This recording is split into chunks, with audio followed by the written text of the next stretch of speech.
Hello, this is James Taylor, and you are watching the ninth installment of Fast Focus. All this week, we're talking about abiding in God, and we're using Psalm 15 as a text of focus. In verse 1 of Psalm 15, David asked the question, who will abide in the tent of the Lord, or who will dwell on his holy hill?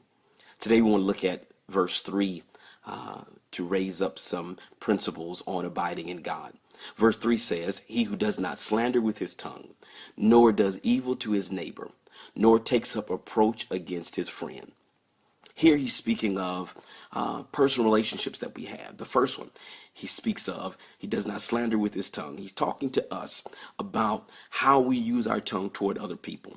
We need to make it our business that every day that we are alive, that we use our tongue not to tear down, not to disrespect, not to sow seeds of discord, not to gossip, but we use our tongue to build people up, to edify, to make things better. Even if it's a bad situation, use your tongue to bring about good. Even if it's a horrible situation, use your tongue to bring about truth.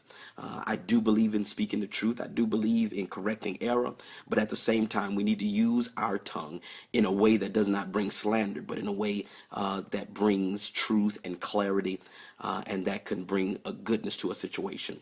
The next thing he says, he does not do evil to his neighbor.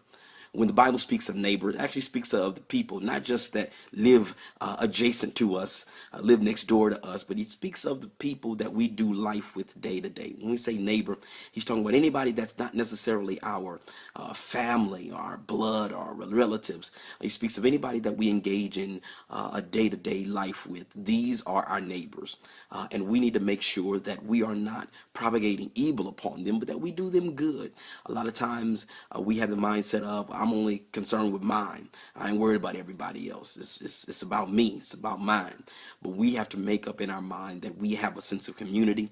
We have a sense of unity, that we recognize that we're not the only people on this planet. We're not the only people that are living. So we seek to do good for those around us.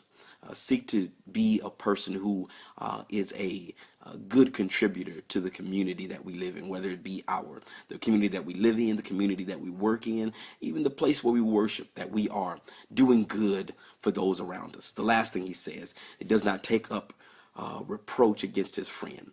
When he speaks of friend, he talks about people who we're in covenant relationship with.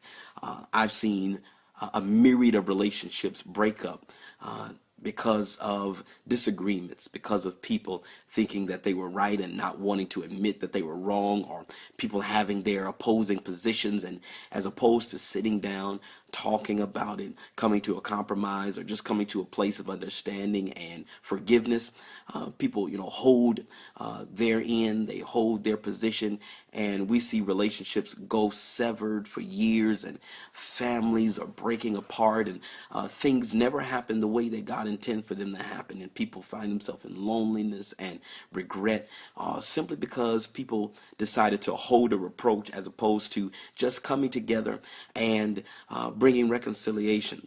I believe that if we work on how we use our tongue toward others, if we work on how we treat the people that we live around, and how we deal with even bad situations with the people that we're in relationships with, how we reconcile them, I believe even in those things we will make a positive effort to get closer to God. So my prayer for you today is that you work on your relationship with God through your relationship with other people.